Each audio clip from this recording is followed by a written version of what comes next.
नमस्कार, ground zero से मैं मनीष ऋषि। और आज पटना राजधानी में लोक जनशक्ति पार्टी रामविलास के द्वारा मिलन समारोह का भव्य आयोजन रविंद्र भवन में किया गया था।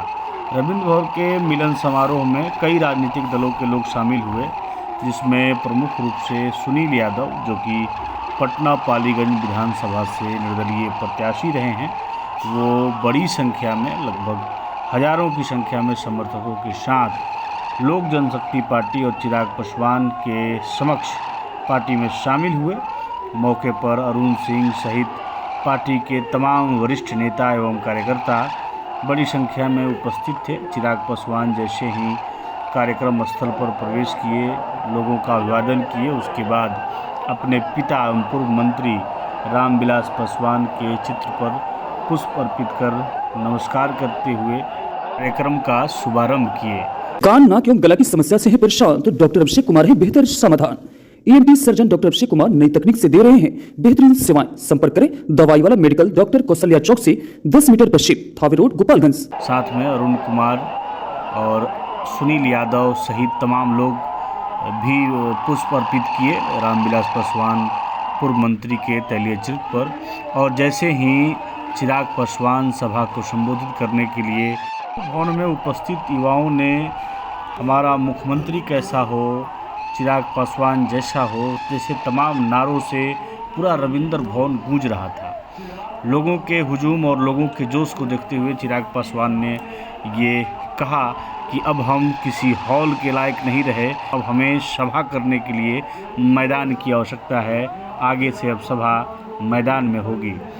चिराग पासवान ने वर्तमान बिहार सरकार और महागठबंधन को आड़े हाथों लेते हुए कहा कि अगर आज भी बिहार विकसित राज्यों में शामिल नहीं तो ये देन महागठबंधन की है। बीते दिनों तमाम आंदोलनकारियों पर जो लाठीचार्ज हुआ था, उसको भी लेकर सरकार पर निशाना साधा और युवाओं से ये अपील की कि यही जोश आपको बनाए रखना है और 2024 और 2025 के चुनाव में इस जोश के साथ व्यवस्था को बदलनी है। बिहार फर्स्ट एवं बिहारी फर्स्ट के स्लोगन को भी लोगों को याद दिलाए और लोगों को शपथ दिलाए। और साथ ही आप स्क्रीन पर देख रहे हैं कि चिराग पासवान सुनील यादव के हाथ को उठाते हुए एकजुटता दिखा रहे हैं। और आइए सुनते हैं चिराग पासवान ने अपने संबोधन में क्या क्या बातें की। बिहार में अब कम से कम जात पात धर्म मजहब से उठकर सिर्फ और सिर्फ बिहार को फर्स्ट और बिहारियों को आज जिस भारी संख्या में आप लोग यहाँ पर मौजूद हैं, बल्कि हमको आग्रह करेंगे कि ऐसा कार्यक्रम ये बहुत छोटा पड़ गया भाई आपके।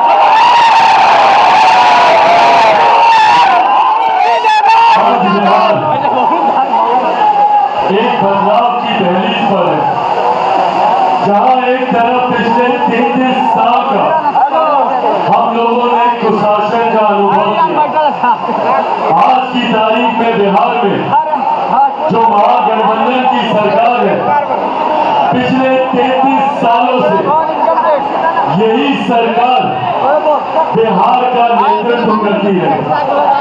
इसी गठबंधन के अलग अलग घटक दल के नेता बिहार का प्रतिनिधित्व करते हैं। पर आजादी के 75 साल के बाद भी अगर आज भी बिहार एक पिछड़ा प्रदेश कहलाता है, अगर आज भी बिहार एक विकसित राज्य नहीं बन पाया, तो उसमें एक बड़ा योगदान इस 33 साल की महागठबंधन सरकार का, जिन्होंने सिर्फ और सिर्फ बिहार में जात पात धर्म मजहब की राजनीति करने का काम किया, सिर्फ लोगों को जातियों में बांटने का काम किया, भाई को भाई से अलग करने का काम किया, कभी दलित को महादलित किया, कभी पिछड़ा को अति पिछड़ा किया, कभी अगड़ा, कभी पिछड़ा, कभी हिंदू, कभी मुस्लिम, कभी महिला, कभी पुरुष, सिर्फ जातियों की इन्होंने बात की। और परिणाम आजादी के 75 साल के बाद आज भी बिहार का युवा शिक्षा रोजगार के लिए दूसरे राज्यों में जाने के लिए मजबूर है। आज भी हम लोग को अपने राज्य में वो सम्मान नहीं मिलता, अपने ही राज्य में हम लोगों को अधिकार नहीं मिलता। आज भी जब हम लोग हमारे छात्र सड़क पर उतरते हैं अपने अधिकारों के लिए, तो हमारे छात्रों के ऊपर लाठियां चलाई जाती हैं। हमारे शिक्षक जिसको हमारे संस्कारों में शिक्षकों को भगवान से बढ़कर दर्जा दिया गया, हमारे संस्कारों में सिखाया जाता है कि सामने भगवान खड़े हो और बगल में गुरु खड़ा हो तो पहले जाकर अपने गुरु के चरण स्पर्श कीजिए। और उन्हीं शिक्षकों पर बिहार की सरकार लाठी चलाने का काम करती है। कौन सा ऐसा वर्ग है, कौन सा ऐसा क्षेत्र है जिस पर बिहार सरकार ने लाठी चलाने का काम न किया? किसान सलाहकार अपनी मांगों को लेकर उतरते हैं तो लाठी, अभ्यर्थी उतरते हैं तो लाठी, शिक्षक उतरते हैं, छात्र उतरते हैं तो लाठी। और तो और अगर एक आम बिहारी महंगाई को लेकर, बिजली के बढ़े हुए दामों को लेकर अगर प्रदर्शन करता है तो उनको भी गोली, लाठी ही नहीं, गोली से उनको ढूंढने का काम ये बिहार की सरकार करती है। ऐसे में साथियों